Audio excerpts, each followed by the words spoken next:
Shalom saudara-saudara yang terkasih. Senang sekali kita boleh berjumpa lagi di Redeemer Service GKM Makassar. Sungguh sukacita boleh menyambut kita semua pada hari ini untuk kita boleh sama-sama beribadah kepada Tuhan. Oleh sebab itu saya undang kita semua untuk bangkit berdiri. Seperti seruan di dalam Mazmur 113 ayat yang pertama dan yang kedua. Haleluya, pujilah nama Tuhan, kiranya nama Tuhan dimasyurkan sekarang ini dan selama-lamanya. Hanya dalam nama Tuhan ada kuasa, di dalam namanya ada pengharapan, ada kemenangan pas dosa, tiada henti bimbingannya dalam kehidupan kita.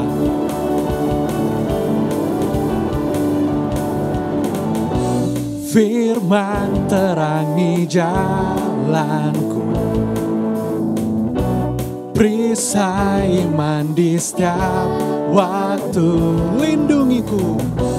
Lindungiku dari segala. Tak pernah ku ragu, karena Dia bersamaku, setia menjaga dengan kuasa mulia.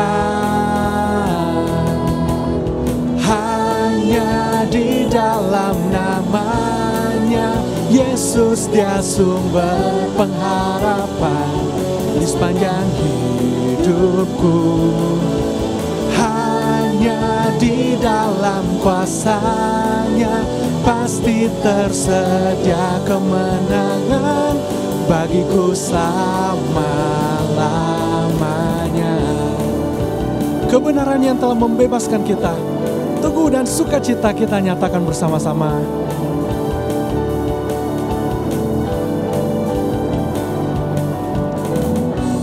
Kebenaran yang bebaskan selalu berikanku kekuatan hadapi segala tantangan. Tak pernah ku ragu, karena Dia bersamaku, setia menjaga dengan kuasa mulia. Hanya di dalam namanya Yesus, Dia sumber pengharapan di sepanjang hidupku. Hanya di dalam kuasa-Nya pasti tersedia kemenangan bagiku selama-lamanya. Sebab hanya dalam namanya ada kuasa, dalam namanya ada pengharapan.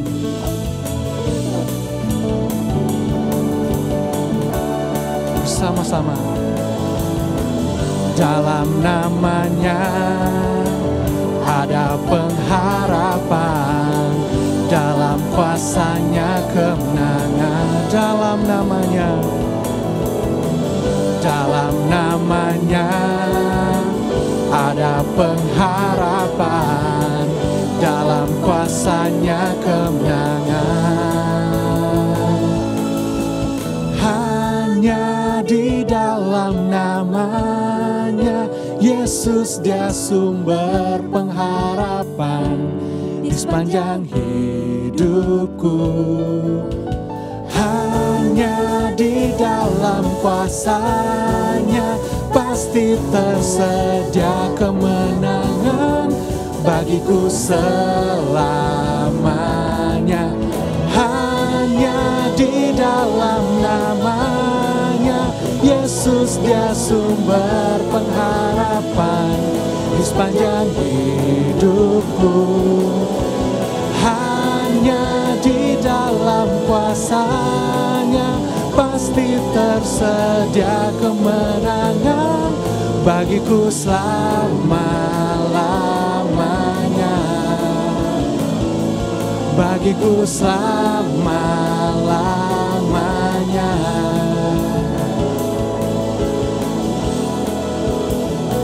Terpujilah nama Tuhan. Tuhan, kami bersyukur pada hari ini untuk kesempatan kami boleh beribadah kembali kepadamu. dalam setiap lagu-lagu yang kami nyanyikan, sungguh-sungguhnya kami merenungkan kembali perbuatan-Mu yang besar dalam kehidupan kami. Biarlah melalui ibadah kami pada hari ini, Kau berikan kepada kami hati yang sungguh-sungguh, rindu untuk berjumpa dengan Engkau. Sertailah hati dan ibadah kami. Dalam nama Tuhan Yesus kami berdoa. Amin. Mari kita datang kepada Tuhan dengan kesadaran bahwa hanya karena kemurahan Tuhan kita boleh ada pada saat ini. Hanya karena kasih Tuhan kita diampuni, diterima oleh Tuhan.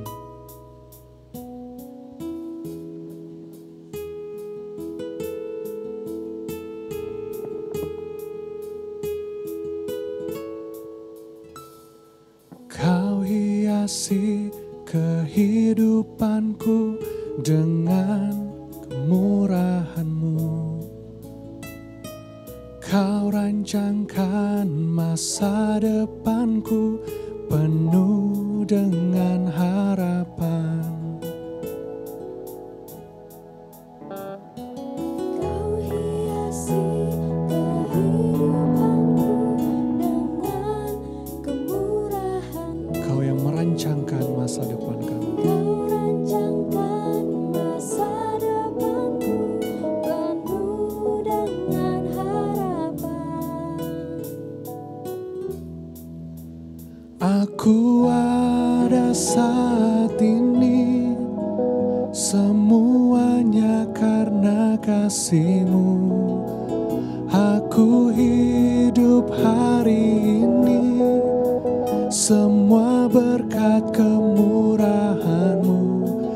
Terima kasih Yesus, Engkau sangat baik, teramat baik bagiku.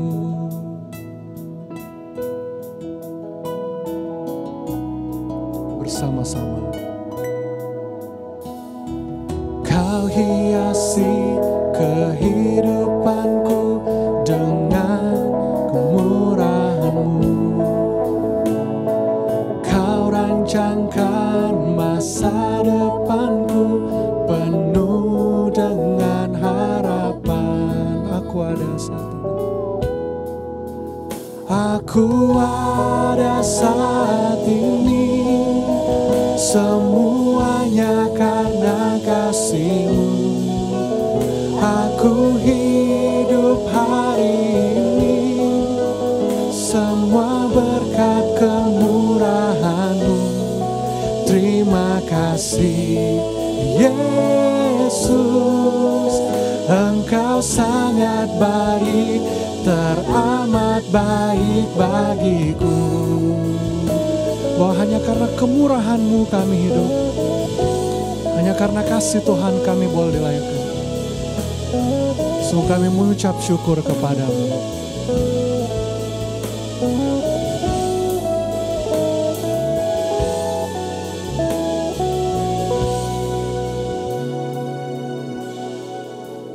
Aku ada saat ini, semuanya karena kasih-Mu. Aku hidup hari ini, semua berkat kemurahan-Mu. Terima kasih Yesus, Engkau sangat baik, teramat baik bagiku. Aku ada saat ini, semuanya karena kasih-Mu. Aku hidup hari ini, semua berkat. Nyatakan rasa syukur kita.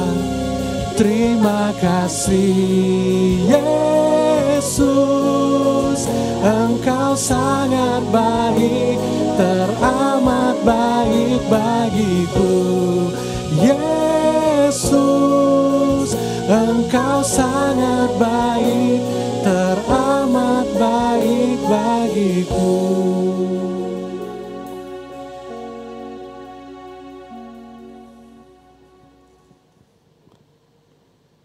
Sungguh kasih Yesus sangat baik dalam kehidupan kita. Walaupun seringkali kita telah jatuh dalam dosa, tetapi anugerahnya tetap cukup bagi setiap kita memberikan pengampunan atas setiap pelanggaran kita. Tentang Dialah semua nabi telah bersaksi bahwa barang siapa percaya kepadanya, ia akan mendapat pengampunan dosa oleh karena namanya. Kisah Para Rasul 10 ayat 43. Sungguh menjadi landasan bagi setiap kita untuk dapat datang ke dalam hadirat-Nya, untuk mengaku segala kelemahan, segala pelanggaran, dan dalam segala dosa-dosa yang telah kita perbuat dalam hidup ini. Dan biarlah di dalam nama Tuhan kita Yesus Kristus, kita sungguh memperoleh pengampunan dosa. Mari saudara, kita datang di hadapan Tuhan, berdoa secara pribadi.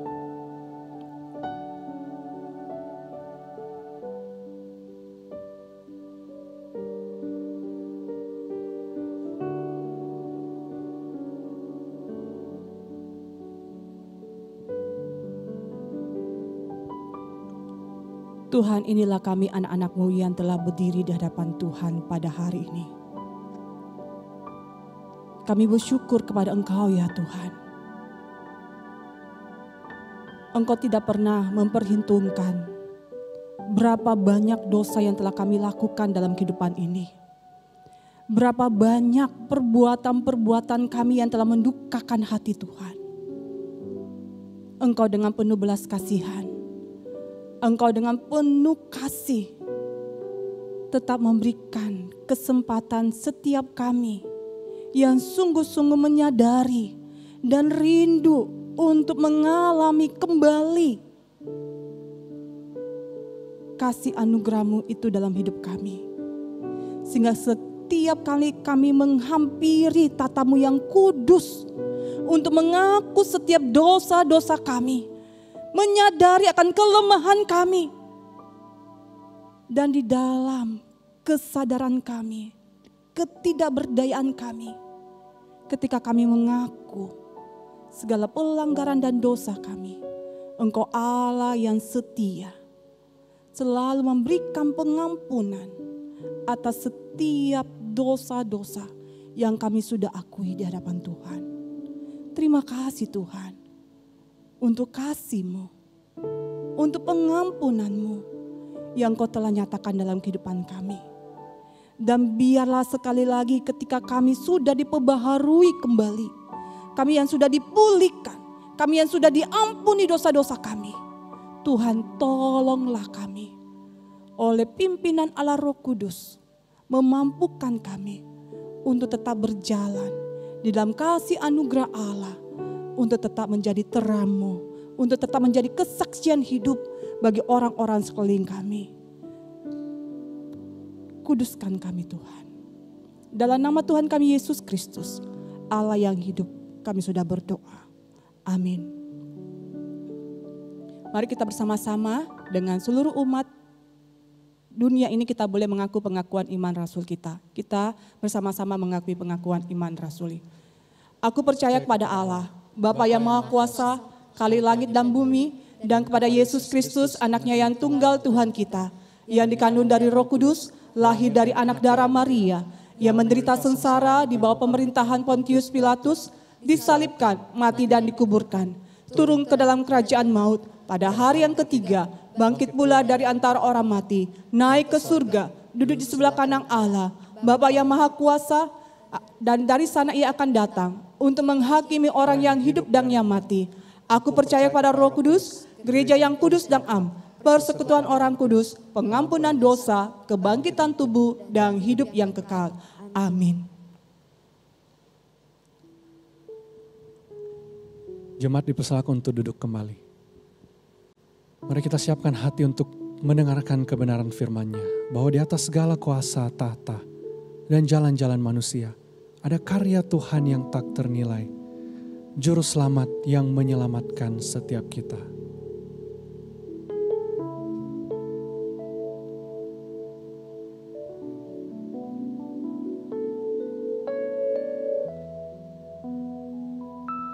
Above all powers, above all kings, above all nature and all created things, above all wisdom and all the ways of man. You were here before the world began. Above all kingdoms, above all thrones, above all wonders the world has ever known, above all wealth and treasures of the earth, there's no way to measure what you're worth. Crucified, laid behind a stone, you live to die, rejected and alone, like a rose trampled on the ground. You took the fall and thought of me above all.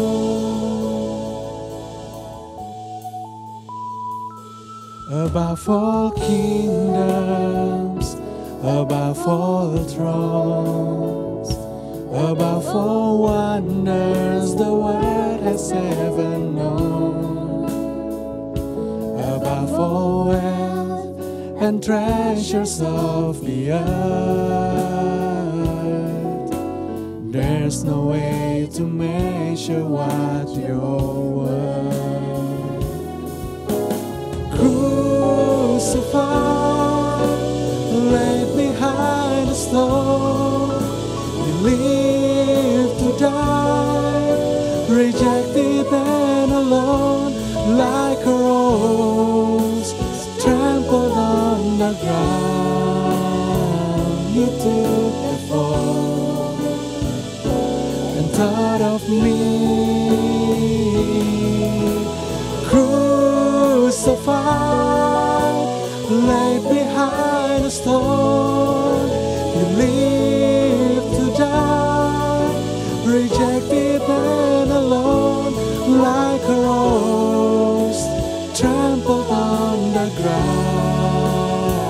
You took the fall and thought of me above all, like a rose trampled on the ground. You took the fall and thought of me above all. Pada hambanya dipersilakan. Teman-teman, sebelum kita mendengarkan penguraian firman Tuhan, saya mengajak kita terlebih dahulu berdoa, meminta pimpinan dan pertolongan dari Tuhan. Mari kita bersama-sama berdoa. Mengucap syukur Tuhan di hari ini kami boleh bersama-sama belajar dari kebenaran firman-Mu, dan kami mohon Tuhan, Engkau sendiri yang menerangi pikiran hati kami, sehingga kami boleh mengerti akan panggilan kami di dalam kehidupan kami. Karena itu berbicaralah Tuhan, pimpinlah kami, pakai kami orang-orang muda untuk dipakai menggarami dan menerangi dunia ini. Karena itu berbicaralah kepada setiap kami berdoa di dalam nama-Mu Tuhan kami Yesus Kristus, Tuhan yang hidup. Amin. Teman-teman, pagi hari ini atau hari ini kita akan membahas sebuah tema, yaitu vocation or vacation. Vocation biasanya diterjemahkan di dalam bahasa Indonesia itu sebagai lapangan kerja atau pekerjaan. Nah, kalau di dalam teologi Kristen itu disebut teologi bekerja atau teologi tentang pekerjaan. Atau vacation, liburan. Pekerjaan atau liburan, ini sesuatu yang sangat menarik untuk kita pikirkan. Sadar atau tidak sadar, zaman ini dipengaruhi oleh generasi Z. Generasi Z itu generasi yang lahir antara tahun 1995 sampai 2010. Berusia sekarang antara 25 tahun sampai 10 tahun. Generasi Z sebuah generasi yang luar biasa karena itu ternyata sangat mempengaruhi pola ekonomi ya di dalam dunia ini. Contohnya kalau kita lihat dulu orang pakai Gojek yang di kampung, di pangkalan-pangkalan ojek begitu ya. Tetapi dengan kehadiran Gojek, orang tidak perlu lagi mencari-cari akan ojek di pangkalan, tetapi justru ojek itu yang datang menghampiri kita dan itu merubah pola yang luar biasa. Memang ini disebabkan karena memang ternyata generasi Z adalah generasi yang sangat-sangat biasa atau sangat terbiasa dengan dunia digital, sehingga dengan pola seperti itu menjadi sesuatu yang sangat menarik dan generasi Z lah yang membawa sebuah tren yang luar biasa, termasuk di dalam pola belanja. Kalau kita lihat sekarang mal-mal, toko-toko itu mengalami kesulitan karena apa? Karena kemudian pangsa pasarnya digerogoti oleh toko-toko digital seperti Tokopedia, Bukalapak, Shopee dan sebagainya. Maka itu yang kemudian membawa sebuah tren yang luar biasa karena apa? Karena generasi Z lah yang kemudian merubah pola itu. Generasi Z lah yang yang bisa menerima akan perubahan-perubahan secara digital ini sehingga orang tidak lagi perlu datang ke toko tapi barang yang datang diantar sampai ke rumah. Maka ini sebuah perubahan. Maka kemudian kita lihat dinamika yang luar biasa. Termasuk tren-tren gadget masa kini itu kemudian dipengaruhi oleh generasi Z. Saya pernah membaca sebuah tulisan dan dikatakan di Amerika 62% yang belanja gadget, entah itu handphone, laptop dan sebagainya, itu ternyata adalah generasi Z. Wah, ini luar biasa. Dan kalau kita lihat juga, kita perhatikan perubahan banyak sekali dari cara berpakaian sampai kemudian bisnis sepatu. Dulu sepatu kita lihat orang-orang semua pakai sepatu pantofel, sepatu yang resmi. Tetapi kalau kita perhatikan sekarang yang begitu populer dan sangat dipopulerkan oleh generasi Z adalah sneakers. Maka kita melihat teman-teman ini ada satu pengaruh yang luar biasa dari kalian generasi Z terhadap perkembangan dunia ekonomi masa kini. Dan kalau kita perhatikan generasi kalian adalah generasi yang kalau saya sering dengar anak-anak muda itu ngomong generasi yang yang ambisius begitu ya. Yang kemudian senang sekali bekerja dan mencari uang. Dan boleh dikatakan generasi kalian, generasi Z ini akan menjadi generasi yang lebih kaya daripada generasi Y atau generasi milenial.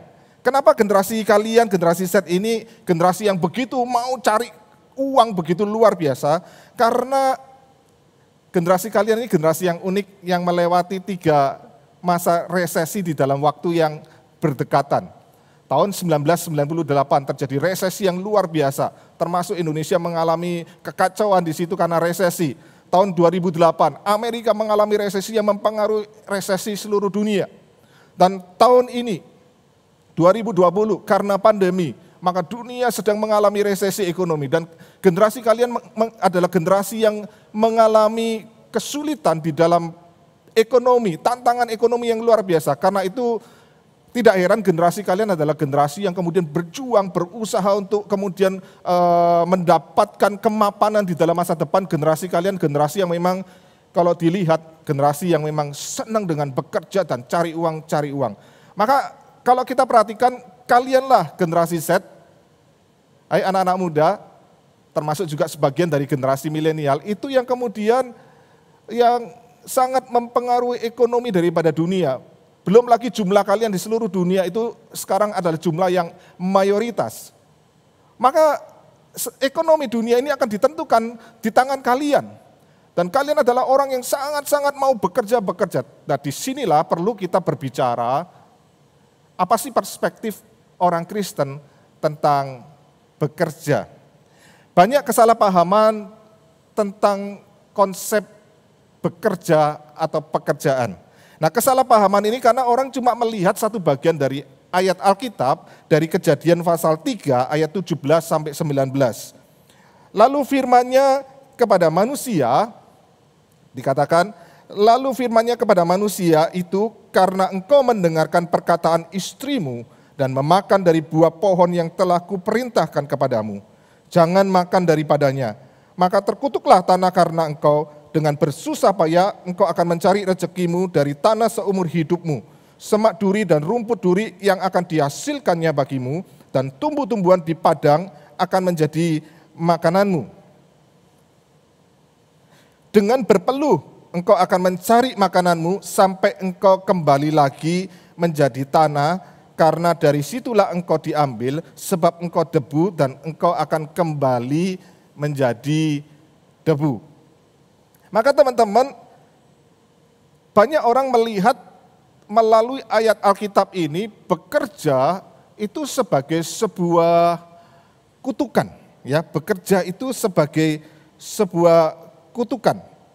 Maka bekerja itu merupakan sebuah penderitaan yang harus ditanggung oleh manusia. Makanya manusia itu berjuang setengah mati untuk survive di dalam kehidupan ini, kalau bisa punya uang banyak. Dan kemudian apa? Sebagai ganti dari kutukan itu, maka orang mencari vacation atau liburan. Maka tidak heran seringkali kita mendengar orang berkata, work hard, play hard. Ya. Seakan-akan liburan itu sebagai sebuah pelarian daripada penderitaan. Padahal nanti kita lihat teologi tentang liburan, tentang sabat, tentang recreation atau rekreasi, itu perlu nanti kita pahami dan saya tidak bahas pada hari ini. Seringkali karena orang melihat bahwa bekerja itu sebagai sebuah kutukan, maka untuk kemudian melepaskan diri dari kutukan ini ya dengan berlibur. Bukan berarti saya ngomong gini kita gak boleh berlibur ya teman-teman, bukan. Tapi ini pandangan yang kemudian kita lihat di dalam dunia ini, dan kemudian orang juga melihat bekerja itu sebagai tanda kutip kemudian sesuatu yang bukan kudus. Maka kemudian seringkali kita mendengar bekerja itu sekuler gitu ya, duniawi, tanda kutip itu duniawi, sekuler. Maka karena bekerja itu adalah kutukan dari Tuhan, maka orang cuma memikirkan bekerja itu untuk materi, maka itu dianggap sebagai sesuatu yang bersifat sekuler atau duniawi. Dan ini tentunya dipengaruhi juga oleh filsafat Yunani yang nanti juga mempengaruhi beberapa bapak gereja yang menganggap bahwa yang kudus itu yang bersifat rohani, yang bersifat roh, yang materi ini jahat, tidak kudus. Nah, pekerjaan itu adalah areanya materi, maka pekerjaan ini tidak kudus, pekerjaan ini duniawi. Maka yang kudus kalau kita menjadi hamba Tuhan, kita melayani di gereja itu kudus. Maka ini konsep yang orang salah melihat tentang bekerja, maka bekerja itu dilihat sebagai sesuatu yang sangat mengerikan. Padahal kalau kita perhatikan, Alkitab berkata tidak demikian, teman-teman. Coba kita perhatikan, ada beberapa tahap, yaitu sebelum manusia jatuh dalam dosa, sesudah jatuh dalam dosa, kemudian sesudah manusia beroleh keselamatan. Kita lihat Kejadian 1 ayat 27 sampai 28. Maka Allah menciptakan manusia menurut gambarnya. Menurut gambar Allah diciptakannya dia, laki-laki dan perempuan diciptakannya mereka. Allah memberkati mereka. Lalu Allah berfirman kepada mereka, beranak cuculah dan bertambah banyak, penuhilah bumi dan taklukkanlah itu, berkuasalah atas ikan-ikan di laut dan burung-burung di udara dan atas segala binatang yang merayap di bumi. Kejadian 2 ayat 2 sampai 3 dikatakan, ketika Allah pada hari ke-7 telah menyelesaikan pekerjaan yang dibuatnya itu, berhentilah ia pada hari ke-7 dari segala pekerjaan yang telah dibuatnya. Lalu Allah memberkati hari ke-7 itu dan menguduskannya, karena pada hari itulah ia berhenti dari segala pekerjaan penciptaan yang telah dibuatnya. Kejadian 2 ayat 15 kalau kita perhatikan, Tuhan Allah mengambil manusia itu dan menempatkannya dalam Taman Eden, ya, dan menempatkannya dalam Taman Eden untuk mengusahakan dan memelihara taman itu. Kalau kita melihat ayat-ayat ini ditulis atau ayat-ayat ini menceritakan tentang kondisi manusia sebelum manusia jatuh dalam dosa. Dan yang unik di situ, maka kemudian kita menemukan tadi di dalam Kejadian 2 ayat 2 sampai 3, Allah adalah Allah yang bekerja. Allah bukan Allah yang nganggur, Allah itu bekerja. Dan dikatakan Allah yang bekerja atau segala pekerjaan Allah itu seperti seorang seniman yang begitu luar biasa indah. Allah merancangkan sesuatu yang sangat indah, mengerjakan karya seni yang begitu indah. Maka ciptaan termasuk kita, itu adalah karya seni Allah yang begitu agung, begitu indah. Maka disitulah kita melihat bahwa pekerjaan sebelum manusia jatuh di dalam dosa, itu bukan sesuatu yang mengerikan, justru itu merupakan rancangan dari Allah sendiri. Allah adalah Allah yang bekerja, maka Dia yang menciptakan manusia menurut gambar dan rupanya, Dia menciptakan manusia juga untuk bekerja, manusia untuk bekerja. Tetapi perhatikan, bekerja sebelum jatuh di dalam dosa, manusia itu bekerja untuk meaningful life, untuk kehidupan yang penuh makna. Ya, jadi bukan bekerja itu sebagai meaning of life, berbeda sekali. Nah, di dalam zaman ini kemudian orang melihat orang itu melakukan pekerjaan sebagai meaning of life, itu seakan-akan itu sebagai pengejaran, sebagai karir, bahkan sebagai berhala di situ. Bukan.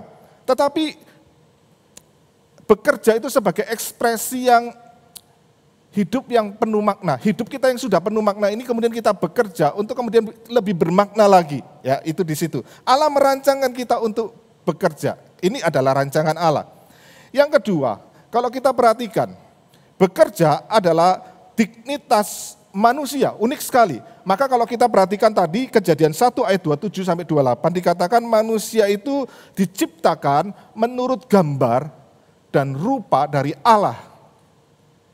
Manusia yang diciptakan menurut gambar dan rupa Allah ini diberikan dua mandat penting atau seringkali kemudian sering disebut sebagai mandat budaya. Dan mandat budaya inilah yang kemudian memimpin seluruh kebudayaan daripada manusia. Maka dua mandat budaya itu yaitu pernikahan atau keluarga dan yang kedua adalah bekerja. Pernikahan, bekerja. Itu sebagai sebuah mandat yang Allah berikan kepada manusia sebagai gambar dan rupa dari Allah. Maka pertanyaannya begini, teman-teman. Kalau kita menikah dikatakan beranak cuculah bertambah banyak penuhi bumi. Untuk apa kita beranak cucu? Bukan sekedar untuk meneruskan marga kita, bukan loh.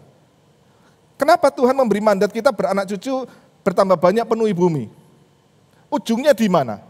Maka pemahaman tentang beranak cucu bertambah banyak penuhi bumi adalah kita melahirkan anak-anak yang juga menjadi gambar dan rupa Allah. Maka pemahaman tentang gambar dan rupa Allah adalah kita ini merefleksikan kemuliaan dari Tuhan. Hidup kita yang diciptakan itu adalah refleksi dari kemuliaan Tuhan. Maka ketika kita melahirkan anak adalah untuk kemudian anak-anak itu menjadi apa? Gambar dan rupa Allah yang memuliakan Tuhan. Maka tujuan dari pernikahan, tujuan dari berkeluarga adalah untuk memuliakan Allah. Demikian juga untuk bekerja. Bekerja itu sebagai gambar dan rupa Allah. Maka kita ini refleksi kemuliaan Allah, maka diberi mandat untuk bekerja. Supaya apa? Supaya Allah dipermuliakan. Maka inilah adalah tujuan Allah menciptakan kita dan memberi mandat kepada kita untuk bekerja, yaitu untuk memuliakan Tuhan. Yang ketiga, kalau kita perhatikan, bekerja itu dikatakan sebagai pengembangan diri atau dikatakan sebagai cultivation. Cultivation itu memaksimalkan seluruh potensi diri dan memaksimalkan atau mengembangkan seluruh potensi daripada orang lain. Maka perhatikan ayat yang dikatakan di dalam pasal 1, Kejadian pasal 1 itu ayat 28, penuhi, taklukkan, kuasai bumi. Ini perhatikan, ini bukan Tuhan memandatkan manusia untuk mengeksploitasi daripada bumi, bukan. Tetapi waktu Tuhan menciptakan manusia sampai hari ke-6, itu Tuhan masih melihat begini. Tuhan memang sengaja membiarkan bumi ini masih banyak potensi yang bisa dikembangkan termasuk daripada diri manusia. Maka ketika Tuhan berkata penuhi, taklukkan, kuasai bumi, itu berarti Tuhan mau supaya kita mengembangkan seluruh potensi diri kita yang baik dan juga mengembangkan seluruh potensi dari orang-orang lain. Maka disitulah bekerja sebagai sebuah panggilan untuk membangun diri dan membangun komunitas. Maka itu kemudian nanti terjadi, kemudian ketika diri dan komunitas dibangun, terjadi adalah apa? Membangun, manusia bisa membangun daripada budaya. Ini panggilan kita di dalam bekerja. Ya. Dan yang keempat, saya salah kasih nomor, bekerja itu dikatakan sebagai pelayanan, ya, sebagai pelayanan atau sebagai ministry. Maka ketika kita baca Kejadian 2 ayat 15, kita akan menemukan kata begini. Allah menempatkan Adam dan Hawa untuk apa? Untuk mengusahakan dan memelihara. Mengusahakan dan memelihara. Maka kata mengusahakan itu dipakai dari bahasa Ibrani yang sebenarnya artinya hamba. Ya, artinya itu hamba atau budak. Maka di situ kemudian pemahamannya adalah Allah menempatkan manusia di Taman Eden itu untuk melayani. Dan kemudian kata memelihara itu artinya menjaga. Supaya taman itu tetap indah, tetap baik. Maka disitulah Tuhan memberikan sebuah tanggung jawab kepada manusia sebagai penata layan atau sebagai stewardship. Ya. Maka manusia itu menjadi penata layan dari Tuhan atau sebagai pelayan dari Tuhan untuk apa? Untuk memelihara daripada alam semesta ini, untuk memelihara daripada nanti kalau Adam dan Hawa nanti kita lihat di dalam Taman Eden itu kemudian diberi pasangan, Adam diberikan pasangan Hawa, kemudian mereka menikah, tujuannya apa? Mereka nanti punya anak, kemudian mereka menjadi berkat buat anak-anak mereka, menjadi berkat buat seluruh manusia. Maka bekerja sebagai pelayanan itu tujuannya untuk menjadi berkat bagi alam dan bagi sesama manusia. Maka ini sebuah panggilan yang begitu indah. Ada 4, ya, ada 4 tadi yang kita lihat di dalam panggilan bekerja, yaitu sebagai rancangan Allah, sebagai dignitas daripada manusia, yaitu manusia dipanggil hidupnya untuk memuliakan Allah. Maka manusia kalau hidup tidak memuliakan Allah, maka sebenarnya manusia sudah kehilangan daripada dignitasnya. Karena itu adalah mandat yang Tuhan berikan ketika manusia diciptakan. Yang ketiga, bekerja sebagai pengembangan diri dan mengembangkan orang lain. Dan yang keempat, bekerja itu sebagai sebuah pelayanan kita kepada Tuhan. Maka kalau demikian kita boleh melihat begini, teman-teman. Bekerja itu bukan sebagai sebuah kutukan. Allah merancangkan manusia bekerja itu bukan sebagai sebuah kutukan. Justru kalau kita melihat bekerja itu adalah bersifat kudus, sakral. Maka kalau ada orang mengatakan bahwa bekerja itu sekuler, duniawi, maka itu sebuah konsep yang sangat keliru sekali. Memang kemudian kita melihat setelah manusia jatuh dalam dosa, kalau kita perhatikan di dalam Kejadian pasal 3, di situ kemudian kita menemukan pekerjaan manusia itu sebagai penderitaan. Tuhan, tadi saya sudah baca di bagian awal bagaimana Tuhan mengatakan engkau akan bersusah payah ya untuk bekerja untuk mendapatkan makanan, berkeluh kesah, di situ ada penderitaan. Maka setelah manusia jatuh dalam dosa, maka manusia itu melakukan pekerjaan itu bukan lagi tadi untuk memuliakan Tuhan, ya, untuk kemudian menyatakan rancangan Allah yang indah, untuk kemudian memberkati, bukan. Tetapi justru pekerjaan itu untuk kemudian manusia itu survive, untuk bertahan. Maka kemudian kita menemukan di dalam dunia ini ekstrim ke ekstrim. Manusia yang kemudian workaholic, bekerja tidak pernah berhenti. Dan sisi yang lain kemudian kita menemukan manusia yang lazy atau malas. Ya. Jadi workaholic versus kemalasan ini yang kita menemukan di dalam dunia ini. Ketika orang-orang gagal di dalam dunia kerja, mereka kemudian menjadi orang yang kemudian apa? Menyerah, menjadi orang yang malas. Sebaliknya ada orang yang kemudian berhasil bekerja, tidak ada berhentinya. Ini sebuah realita yang kemudian kita hadapi di dalam dunia yang berdosa. Yang kedua kemudian kita menemukan pekerjaan manusia itu bukan lagi untuk kemuliaan Allah, tapi untuk kemuliaan dirinya sendiri, teman-teman. Bahkan bekerja itu sebagai berhala. Maka manusia itu mencari karir apa? Untuk kebanggaan, dan itu sebagai sesuatu pengejaran akan karir itu, akan kekayaan itu. Itulah yang kemudian bukan lagi Tuhan yang kemudian menjadi tempat bergantung, tetapi pekerjaan dan karir kita itu yang menjadi tempat utama dalam hidup kita. Itulah yang kemudian menjadi berhala dalam hidup kita. Ini sebuah realita yang kita dapati di dalam kehidupan manusia yang sudah jatuh dalam dosa. Bekerja bukan lagi menjadi sesuatu yang indah, bukan. Ya. Kemudian kita melihat lagi bagaimana kemudian di dalam kejatuhan manusia, kemudian kita lihat di situ.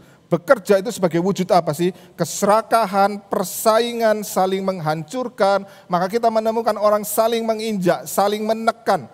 Saling, kalau kita lihat dalam dunia bisnis itu begitu serem, begitu kejam. Ya. Pilihannya aku yang hidup atau lu yang mati. Atau lu yang hidup, aku yang mati. Nah, itu realita dalam dunia bekerja. Bersaing seperti di dalam kegilaan dan sebagainya. Kita mendapatkan dunia yang begitu keras. Luar biasa. Dunia ini dunia yang unik, teman-teman. Ada orang yang berkata begini. Dunia ini adalah dunia, kita hidup ini adalah yaitu begini, saya senang kalau orang lain susah. Saya susah kalau orang lain senang. Ini realita dalam dunia ini. Dunia yang begitu penuh persaingan, ya, penuh dengan iri hati. Jadi saya akan menikmati kalau melihat orang lain hancur hidupnya, susah hidupnya, dan saya sukses. Tapi saya akan sedih dan hancur hidup hati saya kalau saya melihat orang lain itu yang berhasil, lebih berhasil daripada saya. Ini sebuah realita di dalam kehidupan dunia ini. Maka kemudian di dalam kejatuhan juga kita melihat bagaimana manusia itu bekerja itu dengan sebagai wujud apa? Sebagai wujud eksploitasi terhadap alam, terhadap sesamanya. Maka kita melihat persoalan-persoalan, kita lihat bagaimana orang diupah dengan begitu minim, tetapi harus bekerja demikian luar biasa. Kalau kita sering melihat berita, dan misalnya contohnya di Jepang, itu banyak sekali orang-orang yang bekerja akhirnya meninggal dunia karena kelelahan. Misalnya ada seorang reporter yang tiba-tiba meninggal dunia. Karena apa? Sangat kelelahan bekerja, dituntut, dieksploitasi luar biasa. Kita menemukan di banyak negara, termasuk di Indonesia, bagaimana orang dieksploitasi habis-habisan. Kita menemukan juga di dalam dunia ini bagaimana alam dieksploitasi habis-habisan. Sampai begitu hancur, luar biasa. Maka ini sebuah realita setelah manusia jatuh dalam dosa. Nah, setelah kita diselamatkan, setelah kita percaya Tuhan Yesus, setelah kita mendapatkan anugerah keselamatan dari Tuhan, maka lihat, perhatikan polanya.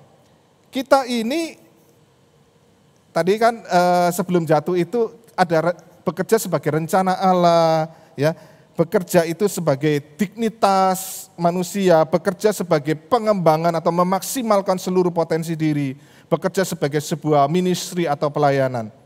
Maka kalau kita perhatikan setelah manusia jatuh dalam dosa, ya, bekerja sebagai penderitaan, sebagai wujud egoisme manusia, sebagai wujud keserakahan manusia, sebagai wujud daripada eksploitasi habis-habisan alam dan sesama. Bagaimana setelah kita diselamatkan? Pola apa yang kita lakukan? Maka disitulah Tuhan memanggil kita kembali dengan pola yang sebelum kita jatuh di dalam dosa. Pola sebelum kita jatuh dalam dosa. Yaitu apa? Kita ini bekerja untuk melakukan rencana Allah. Kita bekerja itu sebagai dignitas kita untuk menyatakan kemuliaan Allah. Bekerja untuk kemudian kita mengembangkan seluruh potensi diri kita dan sesama kita. Bekerja sebagai wujud pelayanan kita terhadap alam dan sesama.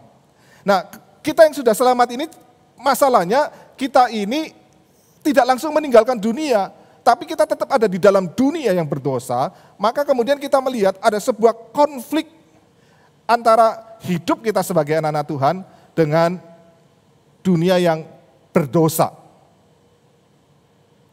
Disitulah kita dipanggil untuk apa? Untuk menerangi, untuk menggarami, untuk mewarnai daripada pola dunia ini. Dunia yang jatuh dalam dosa, yang bekerja itu sebagai penderitaan, persaingan, keserakahan, eksploitasi, egoisme. Bagaimana kita menerangi, kemudian dipengaruhi oleh pola yang kemudian Tuhan mau untuk kita kerjakan. Karena itu bekerja bukan sekedar bekerja kita cari makan, cari uang yang banyak, bukan. Tapi di situ ada sebuah panggilan Tuhan untuk kita menggarami, menerangi dunia yang jatuh di dalam dosa ini. Kalau demikian, apa yang bisa kita lakukan sebagai anak-anak Tuhan yang sudah diselamatkan?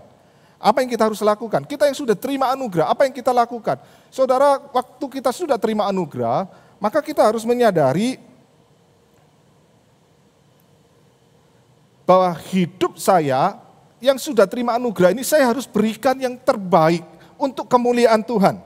Ya, untuk kemuliaan Tuhan. Maka disitulah kita sebagai orang percaya, orang yang sudah diselamatkan, orang yang sudah beroleh anugerah, kita harus menunjukkan sebuah etos kerja yang baik. Kita harus menunjukkan sebuah etos kerja yang baik, teman-teman. Etos kerja itu apa? Semangat kerja, spirit kerja, kesungguhan di dalam bekerja. Kita berikan yang terbaik. Kadang-kadang kita berpikir, itu bukan bidangku, nggak cocok. Saudara nggak peduli itu bukan bidangmu, kadang-kadang kita bekerja, kita mendapatkan pekerjaan yang tidak sesuai dengan bidang kita. Tetapi bukan berarti kita tidak bisa mengerjakan itu dengan passion. Maka teman-teman, banyak kisah-kisah yang kita dapati orang yang nggak passion dengan satu bidang, tapi waktu dia sungguh-sungguh kerjakan, malah itu menjadi passion dan dia berkembang dan berhasil. Etos kerja itulah yang kemudian membawa orang melihat kita itu, ini orang Kristen, ini orang yang luar biasa. Dan celakanya yang menyedihkan seringkali saya menemukan banyak pengusaha, saya sering ketemu terutama juga pengusaha Kristen. Justru aneh, banyak pengusaha Kristen tidak mau cari pegawai yang Kristen. Kenapa teman-teman?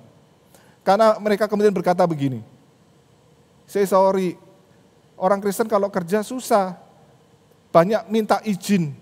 Ya, karena pelayanan di gereja, karena itu dan ini banyak izinnya, sehingga banyak kemudian lalai di dalam mengerjakan pekerjaannya. Ini yang kemudian kita harus bangun di dalam etos kerja. Bagaimana kita menampakkan, nah Indonesia ini persoalannya kenapa kita sulit bersaing dengan banyak negara-negara banyak negara-negara yang lain. Karena kita kurang di dalam etos kerja. Saya sering mendapatkan cerita misalnya pabrik plastik. Ada seorang pengusaha pergi ke luar negeri, saya lupa apakah Taiwan atau di China, begitu ya. Dia melihat pabrik plastik, dia punya mesin yang sama dengan pabrik plastik itu. Satu mesin yang besar itu cuma dikerjakan oleh 2 orang. Sedangkan di Indonesia butuh berapa orang untuk mengerjakan satu mesin itu? Butuh 5 sampai 10 orang. Saudara, bagaimana kita bersaing? Ya. Maka kemudian ini ada sebuah panggilan kita, bagaimana kita membangun sebuah etos kerja. Bagaimana kita bekerja dengan sebuah passion. Dan tahu nggak teman-teman, sebuah survei di sebuah universitas di Amerika, saya lupa survei di universitas apa itu, tapi saya ketemu dengan seorang yang studi di Seminari Alkitab Asia Tenggara, jurusan ME, kemudian dia bercerita, ada sebuah universitas kemudian memberi survei, kira-kira kalau di survei orang-orang yang biasa-biasa aja, yang hidupnya tanda kutip secara bekerja itu tidak beras, ya biasa-biasa begitu ya, dengan orang yang secara bekerja itu sukses, itu kemudian bedanya begini. Orang yang biasa-biasa itu orang yang cuma kerjanya ya taat, rajin, pinter begitu. Tetapi orang yang sukses di dalam dunia kerja adalah orang yang bisa inisiatif, orang yang kreatif, yang paling tinggi adalah orang yang punya passion. Justru itu orang yang sangat sukses di dalam dunia bekerja. Maka teman-teman, ini panggilan kita Bukan supaya saya jadi kaya raya, bukan. Tetapi kita sebagai anak Tuhan, sebagai orang yang sudah diberi anugerah keselamatan, bagaimana kita bekerja. Seringkali Alkitab kalau kita baca perjanjian baru itu kita menemukan seperti, hai hamba-hamba, taati Tuhanmu seperti kepada Tuhan. Seperti kepada Tuhan, itu tadi banyak diulangi. Seperti kepada Tuhan.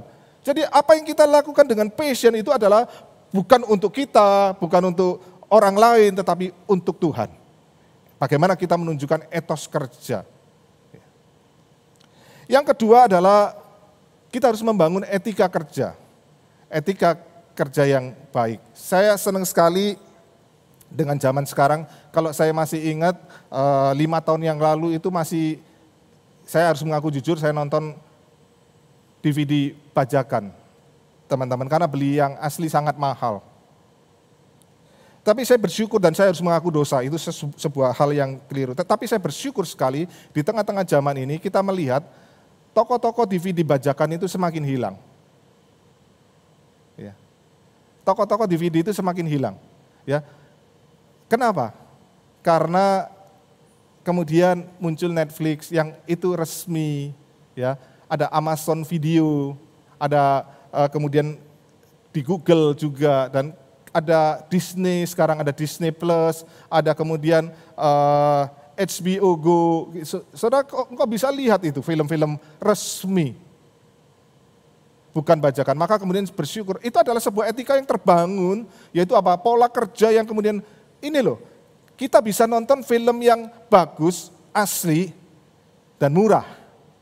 Begitu kan? Kita cukup berlangganan, cuma bayar berapa kalau satu gadget, itu murah sekali. Ya, ada yang ngomong itu, saya lupa ya, antara 70 atau 80 ribu. Engkau bisa nonton satu keluargamu, nonton barengan dan sebagainya. Maka teman-teman, kita melihat pola di situ. Saya bersyukur sekali di dalam zaman ini, kemudian kalian orang-orang muda itu senang dengan barang yang original, ya. Barang original. Saya pernah belikan anak saya sepatu Adidas dan itu KW. Ya, saya pernah belikan sepatu Adidas KW, enggak pernah dipakai-pakai. Ya, karena apa? Itu palsu. Anak saya berkata begini, mending pakai merek yang tidak terkenal dan murah tapi asli daripada pakai merek terkenal tapi palsu. Wah, ini sebuah hal yang saya senang dengan kalian generasi Z yang kemudian mempunyai pola pikir seperti ini. Ya, saya bersyukur sekali kalau melihat sekarang bayar pajak sesuatu yang bukan mengerikan lagi. Bahkan saya menemukan waktu sunset policy, kemudian banyak pengusaha yang rame-rame dan pengusaha-pengusaha itu ngomong sama saya, lebih baik sekarang laporin semua, nanti punya duit kita bisa nikmatin. Daripada punya duit puluhan M, ratusan M atau triliunan, tapi nggak dilaporin pajak dan itu kemudian apa? Kita nggak akan pernah bisa pakai untuk apa-apa. Dan mulai satu kesadaran etika yang baik. Teman-teman, saya pikir sebagai anak-anak Tuhan, kita harus terus mengembangkan dunia dengan etika yang baik. Etika bekerja yang baik dan terus bagaimana kita mempengaruhi. Jangan sampai kemudian begini loh, orang yang bukan anak-anak Tuhan yang kemudian mengembangkan etika-etika yang baik, kita anak-anak Tuhan justru tidak mengembangkan etika yang baik dalam bekerja. Itu sangat menyedihkan.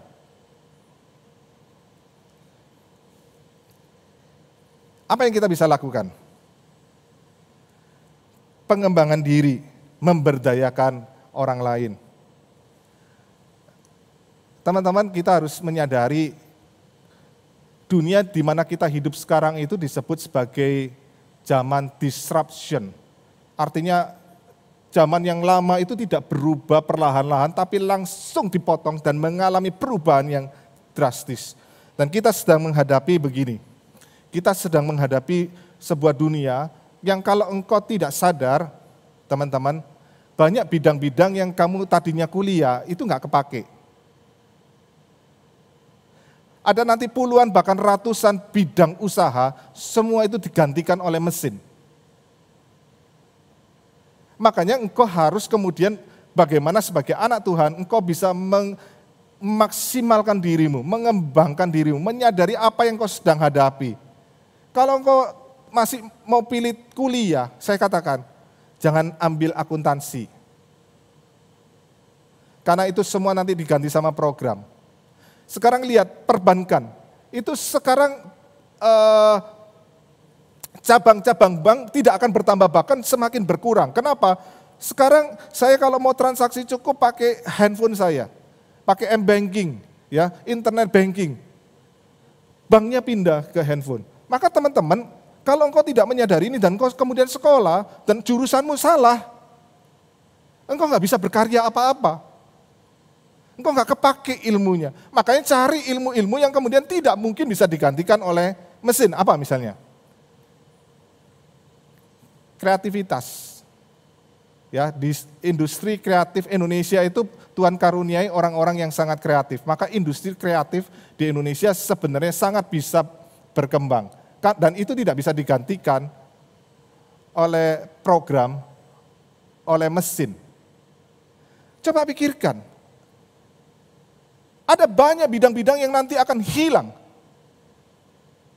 dari muka bumi ini. Yang semuanya diganti oleh mesin. Teman-teman, kau harus memikirkan apa yang tidak bisa digantikan dan engkau harus melihat aku ini mampunya di mana dan apa yang aku bisa kembangkan dari diriku. Sehingga apa? Waktu engkau ambil sebuah jurusan dan kemudian engkau bekerja, itu tidak mubazir, tidak sia-sia. Maka teman-teman, ini yang kemudian engkau harus gumulkan. Kalau tidak, sayang sekali engkau akan buang waktumu, dan engkau kemudian tidak bisa berkarya di situ, memberi sumbangsi. Padahal kita dipanggil untuk memberi sumbangsi. Dan bagaimana kita juga nanti memberdayakan orang lain. Nanti ini pola kerja kita berubah zaman ini. Dulu orang kerja sendirian, ya semua dikerjakan. Sekarang berbeda, polanya adalah pola teamwork. Semua teamwork, perusahaan-perusahaan yang maju adalah polanya teamwork, teman-teman. Kreativitas orang itu dihargai. Saya membaca sebuah buku dan kemudian ceritakan banyak karyawan-karyawan Microsoft yang mereka itu sudah sukses secara ekonomi. Mereka bisa meninggalkan Microsoft dan mereka sudah kaya raya. Mereka punya uang jutaan dolar. Tapi anehnya, mereka itu tidak mau keluar dari Microsoft. Karena apa? Karena disitulah mereka tetap bisa berkarya dan Microsoft memberi kesempatan kepada pribadi-pribadi itu untuk kemudian di dalam kreasinya mereka diberi kesempatan untuk menciptakan kreasi-kreasi mereka sendiri dan semua boleh ambil bagian, setiap pegawai. Dan itu kemudian penemuan-penemuan itu menjadikan Microsoft sangat berkembang, termasuk Google. Saya mendengar cerita Google itu ada satu hari khusus tidak kerja, tapi kerjain apa yang kamu suka, eksperimen macam-macam, tapi dari situlah terjadi penemuan-penemuan yang luar biasa dan kemudian Google sangat berkembang sekali. Teman-teman, bagaimana kita kemudian memberdayakan orang? Saya menemukan banyak contoh-contoh orang-orang yang sukses karena bisa memberdayakan orang. Orang terkaya Singapura punya restoran, ratusan restoran di seluruh dunia. Dia orang yang kemudian menceritakan bagaimana di dalam cara berusahanya. Dia punya manajer-manajer di restoran itu dan setiap manajernya itu selalu diberikan kalau tidak salah fee berapa persen begitu dari keuntungan. Setiap karyawan-karyawan dihargai dan diberi penghargaan. Maka tidak heran kemudian restoran-restoran dia sangat terkenal sekali karena apa? Karyawannya itu sangat kreatif. Misalnya itu orang terkaya Singapura itu jualan hotpot ya, makanan hotpot. Nah, seringkali orang-orang makan punya rambut panjang, rambutnya kecemplung dalam kuah gitu ya, susah bersihinnya. Maka karyawan-karyawan itu kreatif karena diberikan kesempatan untuk mereka mengembangkan diri. Maka muncul ide-ide apa? Bawa bando, sediakan bando restoran, sediakan jepit rambut sehingga rambutnya tidak masuk. Seringkali orang makan waktu saking enaknya HP-nya kecemplung dalam kuah. Maka kreatif sekali karyawan-karyawannya kemudian apa? Keluar ide apa? Sediakan kantong plastik. HP itu dimasukkan dalam kantong plastik, diikat. Dan kalau kecemplung, HP-nya tidak basah. Ada kesempatan menghargai orang, mengembangkan orang di situ. Maka kita ini sebagai anak-anak Tuhan yang sudah diselamatkan, bagaimana kemudian kita mengembangkan diri dan mengembangkan orang lain. Bukan lagi zamannya sekarang ini bersaing saling bunuh satu dengan yang lain di dalam usaha, enggak. Tapi kalau kita lihat ya, platform-platform yang ada sekarang, Tokopedia, Gojek, semua itu bisa terlibat. Banyak orang yang semakin bisa terlibat, semakin terlibat. Banyak toko-toko bisa terlibat. Banyak kemudian ojek-ojek, taksi-taksi yang bisa terlibat. melibatkan semakin banyak orang. Itu adalah memberdayakan, bukan hanya mengembangkan diri, tapi mengembangkan orang lain. Nah, kita dipanggil untuk itu, teman-teman. Dan yang terakhir, bagaimana kemudian kita dipanggil untuk peduli terhadap lingkungan kita, ya, peduli terhadap lingkungan kita dan sesama kita. Banyak orang berkata kalau peduli lingkungan itu rugi usaha, tetapi enggak, teman-teman. Kalau kita temukan sekarang misalnya McD, KFC, dan banyak sekarang fast food itu kalau sediakan minuman, itu enggak pakai straw lagi. Karena sebuah kesadaran, straw itu kemudian seringkali mencemari laut, dibuang dan masuk ke laut dan dimakan oleh ikan-ikan, tidak bisa dicerna, kebelit, kecekik ikannya di dalam, mati, banyak ikan yang mati. Maka mulai kesadaran orang akan lingkungan hidup. Maka beberapa waktu yang lalu muncul gerakan no straw. Enggak pakai straw, dan orang rame-rame beli masing-masing straw dari besi, bawa sendiri ke restoran. Kalau mau pakai straw dibawa pulang, dicuci sendiri, nanti kemana dipakai lagi. Ada kesadaran akan lingkungan hidup. Nah, kita dipanggil untuk ini. Kalau perusahaan-perusahaan yang melakukan itu untuk membangun brand image perusahaannya, kita apalagi sebagai anak Tuhan. Kita tentunya bukan cuma sekedar untuk brand image, tapi kita bagaimana dipanggil sebagai orang yang sudah diberkati, kita menjaga lingkungan kita. Ada banyak hal yang kita bisa lakukan. Kita dipanggil untuk juga memberkati dan peduli terhadap lingkungan sesama kita. Ada banyak di dunia ini kemiskinan. Bagaimana kita ambil bagian? Mulai membangun ekonomi orang-orang kecil. Saya senang sekali mendengarkan kisah di Bambam itu ada teman-teman yang dari GKI Makassar itu betul-betul ngelatih petani bagaimana kopi itu benar-benar kopi yang berkualitas tinggi, kualitas yang terbaik, bahkan sampai itu bisa diekspor dan sebagainya. Maka petani-petani itu sangat diuntungkan. Mereka diberdayakan, mereka diuntungkan dengan kualitas kopi yang baik dan harganya tentunya menjadi lebih baik lagi. Ada kemiskinan yang dientaskan. Kita melihat sekarang di dalam dunia ini, teman-teman, bagaimana kita mulai peduli, ya. Banyak perusahaan-perusahaan yang mulai peduli membangun pelatihan-pelatihan kerja dan sebagainya. Bagaimana merekrut itu benar-benar kemudian memberdayakan orang, mengangkat, mengentaskan. Tapi sayangnya saya seringkali melihat itu dilakukan oleh orang-orang yang bukan anak Tuhan. Kemana kita? Kemana kita? Ada panggilan kita untuk menjadi berkat, dan saya percaya kalau kita dipanggil untuk menjadi berkat, itu menjadi sebuah kesaksian bagi Injil. Injil akan dengan mudah untuk diberitakan. Orang akan melihat, oh ini hidup orang Kristen, luar biasa. Ya, karena saya sudah diberkati. Teman-teman, ini panggilan kita. Ini yang kita bisa lakukan di tengah-tengah zaman ini. Bagaimana kita menggarami dunia ini. Karena itu saya merindukan engkau generasi muda. Baik itu generasi milenial, generasi Z. Engkau generasi yang luar biasa. Engkau generasi yang pejuang, yang mau bekerja keras.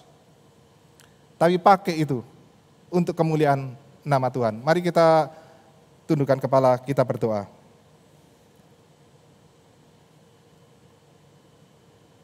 Pakailah kami Tuhan, generasi-generasi muda ini, untuk menjadi alat di tengah-tengah dunia yang sudah jatuh dalam dosa. Di mana dunia yang penuh dengan keserakahan, dunia yang penuh dengan penderitaan, dunia yang penuh dengan keegoisan, dunia yang meninggikan diri sendiri, dunia yang merusak daripada alam dan sesama, mengeksploitasi. Tapi biarlah kehidupan kami sebagai anak-anak-Mu generasi muda ini Tuhan. Kami kembali yang sudah diselamatkan, mengerjakan seperti yang Engkau mau waktu manusia diciptakan sebelum jatuh dalam dosa. Bagaimana kami bekerja, mengerjakan rancangan-Mu Tuhan. Bagaimana kami mengerjakan itu untuk kemuliaan nama-Mu. Bagaimana kehidupan kami menjadi berkat Tuhan. Bagaimana kami mengembangkan seluruh potensi diri kami untuk menjadi dipakai untuk mewarnai, untuk memberi pengaruh bagi dunia ini. Karena itu pimpinlah kami Tuhan, pakai kami orang-orang muda, pakai kami generasi muda ini Tuhan. Kami berdoa di dalam nama-Mu Tuhan kami Yesus Kristus, Tuhan yang hidup. Amin. teman-teman ada beberapa warta yang perlu kita perhatikan. Untuk bulan September ibadah kita masih kita lakukan secara live streaming, kita bisa melihatnya di YouTube GKY Makassar. Untuk minggu depan 20 September KU1 itu dan Redeemer Service akan dilayani oleh Pendeta Budionoli, saya sendiri. Untuk KU1 temanya memikirkan ulang tentang gereja. Untuk Redeemer Service kita membahas satu topik yang indah yaitu Hope is Alive. Ya. Dan hari Rabu 16 September 2020 pukul 19.30 WITA akan kita adakan tanya jawab kitab Roma bersama Pendeta Budionoli melalui channel YouTube GKY Makassar. Teman-teman bisa mengajukan pertanyaan-pertanyaan melalui WA, sampaikan ke WA-nya GI Lestariani paling lambat 14 September 2020. Ya, dinantikan pertanyaan itu. Kemudian untuk Redeemer Talks, kita akan mengadakan Redeemer Talks pada hari Selasa 22 September 2020 pukul 19.30 sampai 21 WITA. Ini temanya menarik sekali ya. Friendzone, lempar kode sembunyi hati. Waduh, ini maksudnya apa ini ya? Pembicara kita adalah Wahyu WP Pramudia. Mari bergabung dan menyaksikan Redeemer Talks ini di channel YouTube Redeemer GKY. Untuk baptisan dewasa dan CD kita akan adakan pada hari Minggu 4 Oktober 2020 di 2 KU, yaitu KU1 pukul 7.30 dan Redeemer Service pukul 10 WITA. Teman-teman yang sudah menyelesaikan kelas katekisasi ini tolong segera bisa menyelesaikan atau melengkapi berkas-berkas yang dibutuhkan. Untuk kelas katekisasi periode kedua, ini kita juga akan mulai pada hari Minggu 4 Oktober 2020 pukul 16.30 WITA. Ya. Untuk baptisan bulan Desember yang akan datang. Ya, bagi teman-teman yang ingin dibaptis CD atau ingin memperdalam doktrin Kristen bisa menghubungi staf tata usaha. Untuk berita duka cita, telah meninggal dunia Bapak Asikin Candana, usia 67 tahun pada hari Kamis 4 September 2020. Almarhum adalah ayah dari Ibu Irma atau papa mertua dari Bapak Yefri. Jenazah telah dimakamkan hari Minggu 6 September 2020. Saya mewakili hamba Tuhan, majelis dan jemaat GKY Makassar mengucapkan turut berduka cita yang sedalam-dalamnya bagi keluarga yang ditinggalkan. Waktu selanjutnya saya serahkan kepada worship leader untuk dapat memimpin pujian dan persembahan. Bersyukur untuk kebenaran firman Tuhan. Mari sekarang bersama-sama kita boleh membawa persembahan kita kepada Tuhan. Mari meresponi firman-Nya. Taat, siap sedia mengikuti panggilannya. Bersedia diutus Tuhan untuk berdiri teguh. Dengan sukacita kita angkat pujian ini. Kita diutus untuk berdiri teguh dimanapun kita telah ditempatkan.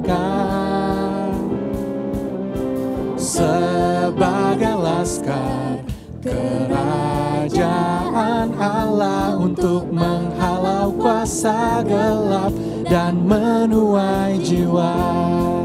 Karena kita telah ditebus dengan darah-Nya yang kudus untuk pekerjaan mulia, bersiaplah bagi Dia. Sekarang waktunya menyatakan iman kita di tengah dunia, bahwa Yesuslah Tuhan. Berapapun harga yang harus kita bayarkan, tak dapat melampaui anugerah-Nya yang mulia. Sekarang waktunya membawa kesaksian kita di tengah dunia, dan tetaplah setia. Berapapun harga yang harus kita bayarkan. Terlebih mulia mahkota tersedia. Sekali lagi dengan sukacita. Kita diutus untuk berdiri teguh dimanapun kita telah ditempatkan. Sebagai laskar kerajaan Allah untuk menghalau kuasa gelap dan menuai jiwa. Karena kita telah ditebus dengan darahnya untuk pekerjaan mulia. Bersiaplah bagi Dia. Sekarang waktunya menyatakan iman kita di tengah dunia, bahwa Yesuslah Tuhan. Berapapun harga yang harus kita bayarkan, tak dapat melampaui anugerahnya yang mulia. Sekarang waktunya membawa kesaksian kita di tengah dunia, dan tetaplah setia. Berapapun harga yang harus kita bayarkan, terlebih mulia mahkota tersedia. Mari dengan penuh syukur, dengan sukacita, menyatakan tekad bagi Tuhan. Ditebus dengan darahnya yang kudus untuk pekerjaan mulia. Bersiaplah bagi Dia. Sekarang waktunya, sekarang waktunya menyatakan iman kita di tengah dunia, bahwa Yesuslah Tuhan. Berapapun harga yang harus kita bayarkan, tak dapat melampaui anugerahnya yang mulia. Sekarang waktunya membawa kesaksian kita di tengah dunia, dan tetaplah setia. Berapapun harga yang harus kita bayarkan, terlebih mulia mahkota tersedia. Terlebih mulia mahkota tersedia. Terlebih mulia, mulia mahkota tersedia.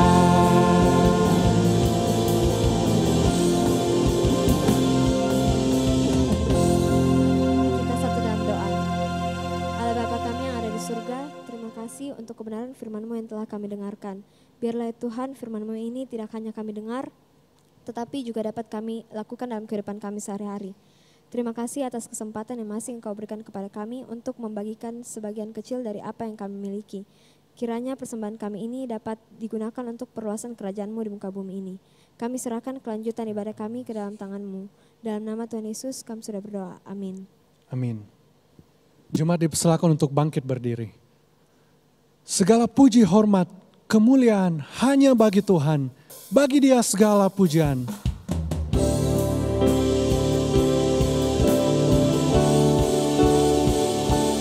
Dia segala pujian, hormat serta syukur, kekal selamanya bagi Dia. Segala pujian, hormat serta syukur, selama-lamanya hanya bagi Dia. Bagi Dia segala pujian, hormat serta syukur, kekal selamanya bagi Dia. Segala pujian, hormat hormat serta syukur selama-lamanya. Selama-lamanya. Selama-lamanya.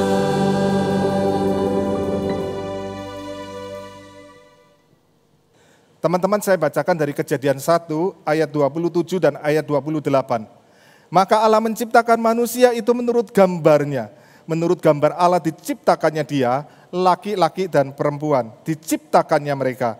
Allah memberkati mereka, lalu Allah berfirman kepada mereka, beranak cuculah dan bertambah banyak, penuhilah bumi dan taklukkanlah itu, berkuasalah atas ikan-ikan di laut dan burung-burung di udara dan atas segala binatang yang merayap di bumi.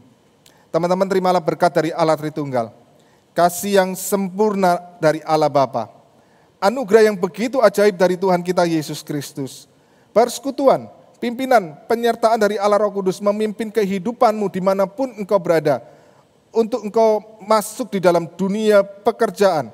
Engkau boleh menjadi berkat dimanapun engkau berada, dari sekarang sampai selama-lamanya. Amin.